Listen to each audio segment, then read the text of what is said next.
کیا اس کا علاج ممکن ہے؟ بسم اللہ الرحمن الرحیم. جادو کا جو دو صورتیں ہوتی ہیں جادو کی، میں دونوں کا ایک تو الگ الگ تعریف اور پھر ان کے احکام بیان کر دیتا ہوں انشاءاللہ.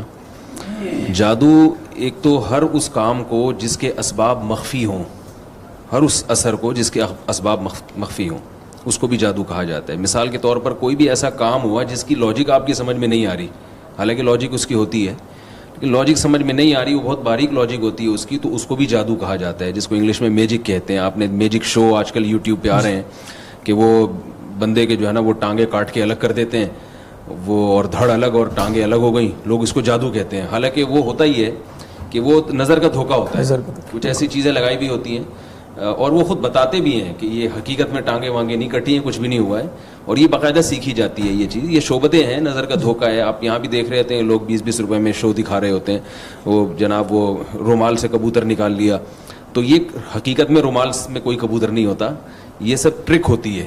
کیسٹی یہ سیکھی جا سکتی ہے بہت آرام سے. جادو کی ایک قسم تو یہ ہے. اس قسم کا حکم یہ ہے کہ اس میں اگر دھوکہ نہ ہو تو یہ جائز ہے، ایک انٹرٹینمنٹ کا ایک ذریعہ ہے. دھوکے کا مطلب کیا ہے کہ ہے یہ ایک نظر کا ایک دھوکہ ہے، لیکن اس کو آپ روحانیت کے نام سے تعبیر کر کے لوگوں کو الو بنا رہے ہو کہ میں بہت بڑا بزرگ ہوں، میں دیکھو رومال سے کبوتر نکال کے دکھا دیتا ہوں. اب گورے بھی یہ کام کرتے ہیں لیکن وہ اپنے آپ کو بزرگ نہیں کہتے، یعنی وہ اپنے آپ کو بزرگ نہیں کہتے، وہ کہتے ہیں ٹرک ہے، پیسے دو ہم سے سیکھ لو آ کے. تو ہمارے ہاں جب یہی کام کوئی داڑھی پگڑی والا کرتا ہے تو وہ کیا کرنا ہے، وہ شعبتیں بازیاں شروع کر دیتا ہے، ایسی ٹرک شروع کر دیتا ہے، اور اس کو یہ شو کرتا ہے کہ میں پہنچا ہوا بزرگ ہوں اور فرشتے نازل ہوتے ہیں اور میں جنات سے یہ کام لے رہا ہوں اور فرشتوں سے یہ کام لے رہا ہوں. تو یہ اگر دھوکہ دے رہا ہے تو یہ بالکل حرام ہے، گناہ کبیرہ ہے. تو یہ تو میں نے جادو کا ایک قسم بیان کی جس کو شعبت بازی ہم کہہ سکتے ہیں. دوسری قسم ہے جس میں جنات سے کام لیا جاتا ہے. جنات کی فطرت میں شر غالب ہے، تو بعض دفعہ جنات کو کوئی میسج دیا جاتا ہے کہ فلاں کو آپ نقصان پہنچا دو، اور وہ میسج دے کے جنات کو خوش کیا جاتا ہے. جنات کی عادت یہ ہے کہ جو کافر جنات ہوتے ہیں یا نافرمان ہوتے ہیں، وہ بہت ہی کوئی وحشیانہ قسم کا جب آپ کام کرتے ہیں تو خوش ہو جاتے ہیں. شیطان یعنی شیاطین ہیں جن کو میں جنات کہہ رہا ہوں، جنات اور شیاطین ایک ہی چیز ہے. وہ شرارتی جنات کو شیاطین سے تعبیر کیا جاتا ہے، تو شیاطین اس پہ خوش ہو جاتے ہیں. تو جب آپ کوئی الٹا کام کرتے ہیں، بہت ہی ایک وحشیانہ کام، تو شیاطین خوش ہو جاتے ہیں اور آپ کی حوصلہ افزائی کے لیے پھر ایسا کام کر دیتے ہیں جس سے آپ خوش ہو جاؤ.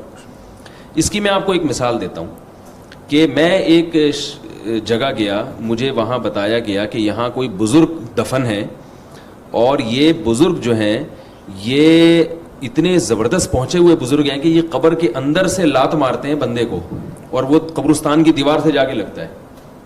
قبر کے اندر سے لات مارتے ہیں اور وہ دیوار سے جا کے لگتا ہے بندہ. میں وہاں کھڑا ہو گیا، میں نے کہا مجھے پتا تھا کہ بزرگوں کا یہ کام تو نہیں ہوتا کہ وہ قبر سے لات، وہ تو زندگی میں کسی کو لات نہیں مارتے، وہ قبر کے اندر سے ویسے بھی لات مارنے کی صلاحیت ہی ختم ہو گئی، تو کہاں سے ماریں گے. تو میں نے کہا ذرا دکھاؤ ہمیں. تو 2-3 لوگ بیٹھے، وہ اور یہ ہوا کہ واقعی وہ کلابازیاں کھا کے دیوار سے جا کے قبرستان کی دیوار سے جا کے لگے، اور لگ رہا تھا کہ یہ فیک نہیں ہے، حقیقت میں یعنی کوئی ایسی غیبی طاقت ہے جو ان کو دھکا دے رہی ہے. میں سمجھ گیا کہ یہاں قبرستان میں یہاں جنات ہیں، لوگوں کا عقیدہ خراب کرنے کے لیے یہ شیاطین اس بندے کو لڑکا رہے ہیں تاکہ لوگوں کا عقیدہ خراب ہو اور ان کی قبر سے ان کی عقیدت بڑھ جائے اور پھر وہ لوگ منتیں مانیں. تو یہی ہو رہا تھا اس قبر پہ. تو 2-4 لوگ لیٹے میرے سامنے آ کے، تو میں نے کہا کچھ بھی نہیں ہے. میں نے کہا دیکھو میں لیٹتا ہوں، کچھ نہیں ہوگا انشاءاللہ، یہ سب شیاطین ہیں، جنات ہیں. اور جو لوگ شیاطین پر عقیدہ رکھتے ہیں تو شیاطین ان کے ساتھ تصرف کرتے ہیں، اور اگر آپ کا عقیدہ مضبوط ہو، آپ شیاطین کو زیادہ لفٹ نہیں کراؤ تو وہ پھر آپ کو پریشان بھی نہیں کرتے، جیسے کہ سورہ جن میں ہے. مجھے آپ اجازت دیں میں اس موضوع پر تھوڑا ڈیٹیل میں بات کروں، کیونکہ یہ جادو کا موضوع بہت، اس میں بہت خلط مل لوگوں نے کیا ہے.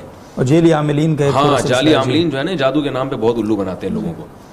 تو یہ جو مزاروں پہ بھی یہی ہوتا ہے کہ آپ جا رہے ہیں اور آپ کا جن اتر گیا، حالانکہ جن اترتا نہیں ہے، وہ وقتی طور پر جن اترتا ہے تاکہ جب آپ گھر جائیں تو دوبارہ چڑھا جائے اور پھر آپ مزار پر آئیں تو اتر جائے، تاکہ اس مزار والے بابا سے آپ کا عقیدہ مضبوط ہو.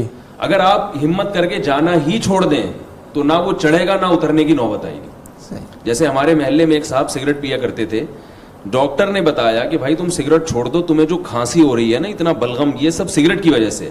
وہ کہتے تھے میں سگریٹ پیتا ہوں تو بلغم نکلتا ہے، میں نہیں پیتا تو وہ اندر ہی رہتا ہے. تو ڈاکٹر نے ان کو ڈانٹا، انہوں نے کہا یہ پیدا ہی اس لیے ہوتا ہے کہ سگریٹ پیتے ہو، جب سگریٹ چھوڑ دو گے تو پیدا ہی نہیں ہوگا تو نکالنے کی ضرورت ہی نہیں رہے گی. بالکل.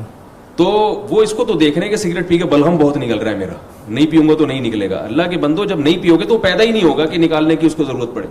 تو آپ ان عاملوں کے پاس جانا چھوڑ دیں, مزاروں پہ جانا چھوڑ دیں, آپ پہ جنات آنا ہی بند ہو جائیں گے انشاءاللہ, کہ آپ کو اس کے اتارنے کی ضرورت رہے. قرآن مجید میں سورہ جنس میں ہے, وَأَنَّهُ كَانَ, سورہ جن میں ہے, وَأَنَّهُ كَانَ رِجَالٌ مِّنَ الْإِنسِ يَعُوذُونَ بِرِجَالٍ مِّنَ الْجِنِّ فَزَادُوهُمْ رَهَقًا. جنات نے کا خود یہ بیان ہے جو قرآن میں ہے. جنات کہہ رہے ہیں کہ انسانوں میں بہت سے انسان